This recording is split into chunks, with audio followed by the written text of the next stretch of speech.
Sorry, making faces. So I missed my Momma blog last week. So this is last week and this week. I I don't want to say like my health has been declining. It's just been really in flux, and 90% of it is actually because of the weather. So the Wagner's is basically chronic sinusitis all the time. My face will get swollen. The fibro makes me retain water.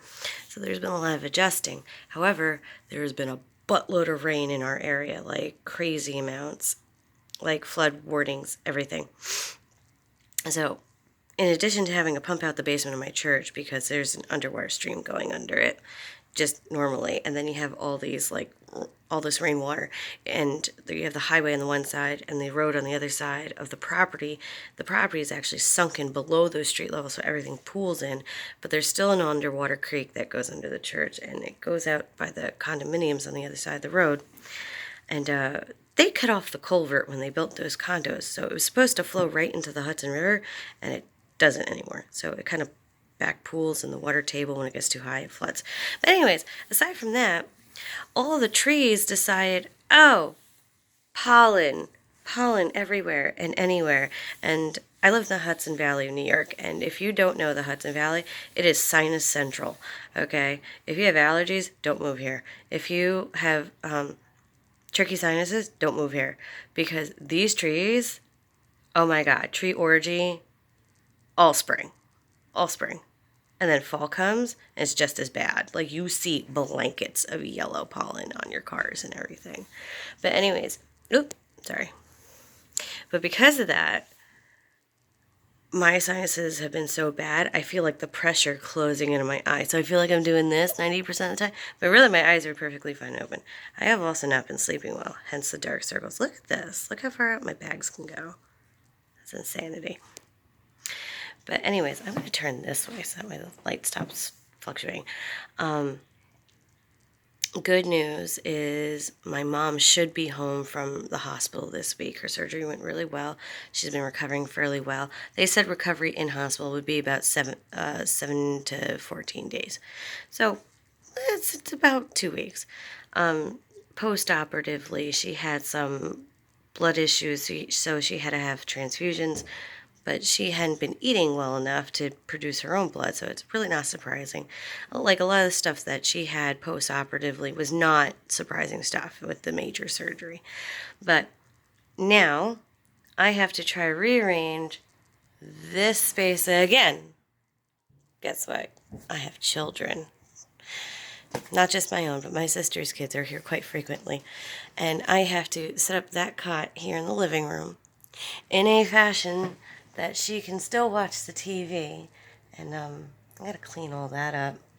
Make homes for it. It's driving me nuts. But the other part of it is like, it's bright, it's sunny, it's gorgeous out, and I'm utterly depressed. Not entirely certain why. However, I think a big part of it is the fact that our dog Siegfried is showing signs of the end time for him. I've had so many pets, dogs, cats, guinea pigs, turtles, birds, hamsters, so many hamsters. Oh my gosh. We started with one. My mom decided to buy him a friend and got him a wife. We ended up with 36 hamsters by the end of 2 years. Oh my God. Anyway, but Siegfried, he's 14. He's a Rottweiler mix. Rottweiler Border Collie Lab mix, but he looks 100% Rottweiler. And he's slowed down a lot the last few days, and he really hasn't eaten over the last 48 hours, which is concerning. But the thing is, it's a naturally occurring process. I can tell he's not sick. He's not in any severe pain. I'm sure he's feeling aches and pains, but he's definitely has reached that point. You could, if you have animals, you can tell. You just take a look at them and you're like, oh, it's that time. And so I grieve now and a little bit more once they've passed. But lately we've had a lot of animals pass because of old age. And I honestly feel like that's made it a lot easier, because prior to, we've had animals pass from illness, and the vet bills would have been so beyond our means. Like, when our dog Poncho got severely sick, and like we figured that he was dying, we took him to the vet anyway, and the vet visit was like almost $200. And they said, well, we could run all these tests, try to figure out what's wrong with him. It would have been almost 10 grand by the end of it. And we're like, what? You could do payment plans? No. We'll just take the dog back home, give him some painkillers, and see what happens. And the dog died after 2 days. So I'm just like, that we would have been 10 grand in the hole, and for what? You know, like, I love my animals. I love them dearly. They're good animals. They've taken care of us, the home. I do treat, even though, like, we're not on a farm or anything, I do treat our animals as though they do serve a purpose to the home, just like every family member serves a purpose to the home. Everybody takes care of the house. We take care of each other. The animals do that too. Yeah, they get to eat, sleep, breathe, play, but the dogs keep the large rodents out of the yard and the snakes. That was Thor's job. He was very good at that. The cats keep the mice out of the larder, you know, like traditional animal jobs. It's very standard. But so he's lived a good life. He's done his protective duties. He would walk the perimeter of the house every day, you know, and I think it's just his time. He's 14. That's old for a dog. I had one dog last to 16, but between 14 and 16 has been average for our animals.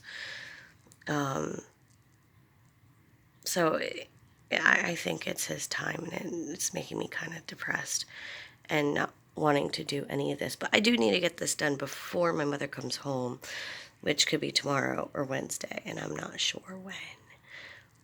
So I gotta get to work because this is the day where I have the least amount of work to do. I only have one class and it's one student. She's very easy to work with. But it takes up a lot of my time because I could go pick up my nephew. He has class at 4. I don't teach till 5. We're done at 6. Then we come back here. And by the time we come back here, it's like 6:30 because I talk with my coworkers for a long time. And usually my sister also picks us up, and when we get talking, because dance is our jam, so we talk a lot. And then we get back, and I have to make dinner, so I'm just like, I'm too tired to do anything else. I mean, look at this. Although last night I slept really well. I found out one of my problems with my neck and getting comfortable is because I sleep like this on my tummy. This is pinching everything. So last night, I had to keep forcing myself. Anytime I woke up, I balled up my pillow here, and I had to make sure I had my hand flat because I'll also sleep like this, and then my hands get cramped under the pillow, and the weight in my head like this. It's not good for your hands. So I had to make sure my hand was flat, and that the pillow was balled up in my neck so I can't lift the shoulder. And the shoulder had to remain in this neutral position all night. And the neck hump is so much better. I actually usually have like a buffalo hump going on over here. And part of that is the steroids, but the other part of it is just sleeping badly, and it pinched up everything. And today I woke up, my head hurt less, a little less sinusy. It also rained last night, so I won't be surprised if the pollen count goes up tomorrow. So I'm miserable. But that's my arbitrary time limit. It's about 9 minutes, so I'm going to call it a day for the video, and let's see if I could do a time-lapse video for this room. Oh, and my son's room is not as bad as it looks in the previous video, but that's because we really had to, like, pull everything off the floor and shampoo his carpet, because right after I started cleaning up his room, the cats are like, oh, here's some more hidey holes. Let's go poop in his room. I was like, no! So then we had to clean all that up. And we're like, screw it. Let's just vacuum the whole carpet, shampoo the whole carpet, you know, just in case. So now it's more of an organization video for his room. I got to do his laundry. It's piled up right there. That's all clean. It's just I haven't figured out what works best for him, and I have to go through his laundry again and pull out what's going to be hand-me-downs. So arbitrary 10-minute time limit. Have a good one, guys. Try to keep your spirits up. Get good sleep.